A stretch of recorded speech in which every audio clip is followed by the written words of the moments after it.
mornings this evening. I'm your anchor, Josie Sabo. And I'm your other anchor, Sean Francis. And because I'm being told, I guess some Michiganders are feeling a little conflicted right now over last night because of the presence of both Eminem and Matthew Stafford, but not a lion in sight unless you count Snoop.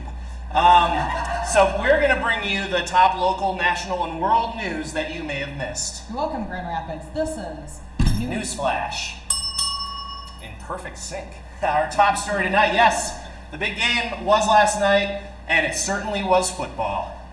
LA Rams beat Cincinnati 23-20. The one thing everyone is talking about, unless you are under the age of 30, is the halftime show. It was centered around legendary hip-hop producer Dr. Dre and his many proteges, from Snoop Dogg to Eminem, Kendrick Lamar, Mary J. Blige, even surprise appearances by 50 Cent and Anderson .Paak, aka Eminem's drummer, if you are over the age of 30. Naturally, such a proud and joyous celebration of West Coast hip-hop and black excellence was met with overwhelming consensus of respect and admiration from all. Just kidding! Conservative, racist people hated it. From Eminem kneeling in a clear tribute to Colin Kaepernick to several songs with lines about police brutality, subtly tamed for broadcast, it is a surprise that one of the biggest complaints came from founder of conservative nonprofit Turning Point USA and reject from the Book of Mormon, Charlie Kirk, who tweeted, "The NFL is now the league of sexual anarchy. This halftime show should not be allowed on television." So there you have it, folks. Charlie Kirk is worried people are going to be turned on by middle-aged black men in tracksuits. God help us all.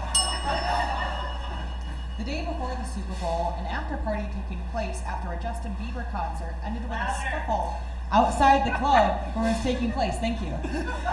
4 people were shot, though, including recently pardoned by Trump rapper Kodak Black, just like any other typical good Canadian Christian boy when he has some friends over, eh?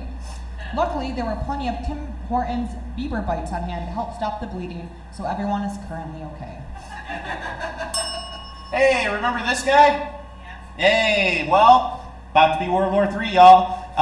Russian President Vladimir Putin has amassed over 100,000 Russian troops along the Ukrainian border, yet he insists there's no plan of invasion. You know, this is like, you know, when you're a kid and your sibling stood in your door frame and you tell him to get out of your room, but he's like, oh, I'm not in your room. Josie, what are you doing? I'm not touching you, Sean. I'm not touching you. Stop it. Josie, I'm not touching you. No, stop it. Sean, No. Sean, quit bombing yourself. No, Sean. stop. Ow. Josie. Senator Marjorie Taylor Greene, seen here asking to speak to your manager, took the internet to claim not only do we have the DC jail, which is the DC gulag, but now we have Nancy Pelosi's gazpacho police spying on members of Congress. Now, just in case you missed that over the sound of your own face hitting your palm, what Senator Taylor Greene clearly meant to say was Gestapo, a reference to Hitler's secret police, but instead what she said was gazpacho, a cold Spanish tomato soup.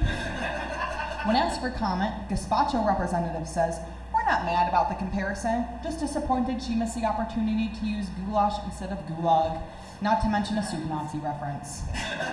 In related news, Olive Garden is excited to announce it's adding a gazpacho to its endless soup and salad meals, calling it a small way to support our hard-working brothers and sisters in DC. Man, I hope this doesn't lead to a brother movement.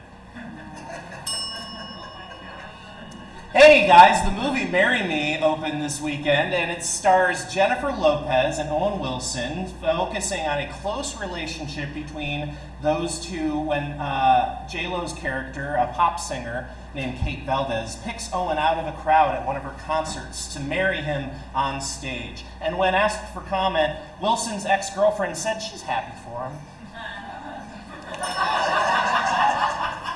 Meanwhile, in a related story about vehicles, a group of Canadian toddlers at the Detroit-Windsor border have been throwing a tantrum. And like a lot of children, these toddlers are very, very upset about having to get their shots. And they're all screaming and crying and holding a big fuss. And they're crying so hard, the Canadian Mounties had to come by this weekend to soothe them back to their whittle beds to have a nappy. Wait, Josie, you keep saying toddlers. I think you mean truckers. The Canadian truckers are protesting at the Canadian-American borders. It says right there, see, truckers, not toddlers. Truckers. You have to be an adult to drive a truck. Adults aren't so scared of needles that they throw a full-blown tantrum. But yeah, here we are, truckers, not toddlers. My bad, but I think you see it's an easy mistake to make. It's like that old joke, what's the difference between a group of toddlers throwing a tantrum and a bunch of truckers holding a protest? I don't know, Josie, what is the difference between a group of toddlers throwing a tantrum and a group of truckers holding a protest? Nothing, Sean. Absolutely nothing. 10-4, good buddy.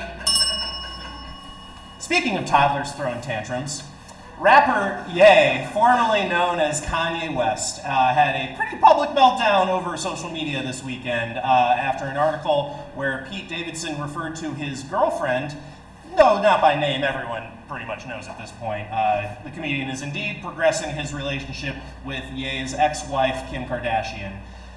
Ye retaliated by calling out Pete Davidson, insulting him, posting pics of him with his face crossed out, starting a feud with longtime collaborator Kid Cudi over his friendship with Davidson, and even offered Pete's SNL co-star and Weekend Update anchor Michael Che twice his salary to quit the show. That is true.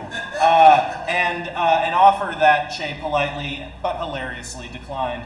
It sounds like somebody might need to have his phone taken away, maybe like in some sort of device, like a pouch that prevents you from using it for a certain amount of time, and it has a lock that's controlled by somebody else.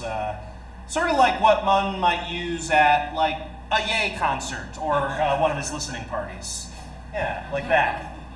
And this all comes out less than a week after Ye publicly called for singer Billie Eilish to apologize for apparently dissing Travis Scott at one of her recent concerts when she stopped performing to ensure a fan in the audience received an inhaler for an apparent medical emergency. Man, Kanye wants her to apologize? How about Kanye apologize to us for this outfit? That last one, yeah, that's the next one. There it is. That's cool. What a cool guy. West has threatened to pull out of the Coachella Music Festival, where both he and Eilish are scheduled to headline if she doesn't apologize. As a contingency plan, festival organizers have some backups in case he follows through, such as Peter Jackson rendering a CGI Beatles hologram. Yeah, that's fun. Or that yodeling kid, we all remember him, right? They could go with the Island Boys, or maybe a tribute to TikTok shanties. Yeah. Or we can recreate Justin Bieber after party. Yeah, that's fun. Or a reunited Fugees only to be canceled last minute yet again. Or a reunited Nickelback, even though they never actually broke up. Or maybe Jim Brewer as his Goat Boy character. No, sorry, he's just got really bad anti-vax views. Before finally settling on Pete Davidson. Tough break, buddy. Yeah, that'd be really salt in the wound. Hey! From the Truth is Stranger Than Fiction pile. Back in 1985, everybody. Buckle in your seatbelts. This is a true story. A narcotics cop turned drug smuggler was flying a plane carrying a duffel bag with 77 pounds, roughly $14 million worth, of cocaine when he attempted to escape via parachute, which failed to open, causing him to die upon impact when he landed in a private South Knoxville, Kentucky driveway. Meanwhile, 60 miles away, where the police found his airplane, they also found the body of a 175-pound black bear who had eaten 75 pounds of that cocaine, causing an immediate overdose. That whole story is about to be adapted into a film by Elizabeth Banks' production company. Hollywood producers are trying to figure out best how to use AI technology to revive Chris Farley from the dead for the role he was born to play. And in further stupid human tricks, a 54-year-old man in Saginaw cut off a couple with his car, jumped out and exposed himself, no pants, Porky Pig style, just to a couple before also pulling out a sex toy and using it on himself. There was no specification as to what kind of sex toy or how it was used, but we can only assume that he was confused when his parents told him to always bring an emergency flashlight. This poor couple then did what anyone would do in that situation. They took pictures of him and gave them to the police. And then the police did what everyone else would do, they posted the photos on Facebook. Police are now looking for this individual. Oh, Cocaine Bear strikes again. In further bear news, the 2022 Beijing Winter Olympics are underway, and many fans are talking about Bing Duen Duen, the official mascot for the games, and the next horrific Bratz doll level toy craze waiting to happen. But I think this is good. Bing Duen Duen, he seems cool, and he's given China's other panda mascot some much needed time to work on himself.